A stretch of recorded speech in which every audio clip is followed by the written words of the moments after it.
Namaste, welcome to Pythagoras Academy. This is Vikram Dachepally. In this video, I'll discuss a shortcut or a technique to find the acceleration of different mechanical systems that would save some time in your competitive exams. Consider a very simple case. First, I'm trying to derive the shortcut. You can also try and derive many shortcuts for many concepts. Suppose there's a block of mass m placed on the smooth horizontal floor, a force F is applied on it. Now, acceleration is net force on the system in the horizontal direction is F by m. Very simple. Now, consider two blocks m1 and m2 connected by a single string, and a force F is applied on m2. In this case, you can take m1 plus m2 together as system because they are moving together with same acceleration.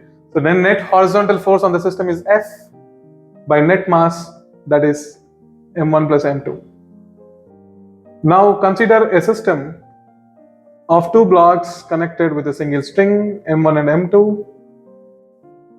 Say force F2 is applied this way and F1 is applied on m1.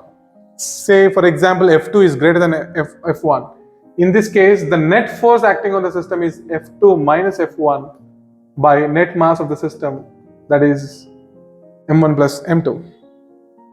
Now consider the situation like this. Say there is a block of mass m1 passing over a pulley connected to m2. Now what is the acceleration of the system? This can be interpreted like the previous one. So this system can be interpreted this way. There is m1 connected to m2 and the net force acting on m2 is equal to its weight m2g. I mean, this is only interpretation. m2g is not horizontal, right? Because of the weight of the system, the string is stretched, there is tension and the system accelerates. So this is as good as this problem. m1 and m2 connected on the horizontal floor with a single string and the net force m2g is acting. So I can directly write acceleration of this system is m2g by m1 plus m2 because the net force acting on it is m2g. You can also apply this to a simple Atwood machine. So consider an Atwood machine. So there is a block m1 on one side, m2 on the other side. Say if block m1 accelerates up with an acceleration a, m2 is going down with acceleration a. How do I find that? Just by observing or interpreting like the previous cases. So this can be interpreted as two blocks connected with a single string on the horizontal floor, and m2g is acting this way and m1 is acting this way. So this is pretty much similar to this case. So I can write the acceleration of the system is m2g minus m1g. So that becomes m2 minus m1 into g by m1 plus m2. This is the acceleration of the system. You can also extend this technique to an inclined plane. Suppose there is an inclined plane, a block of mass m1, and so this is connected to a pulley, or I'll go to the next slide. Yeah, this inclined plane, there is block of mass m1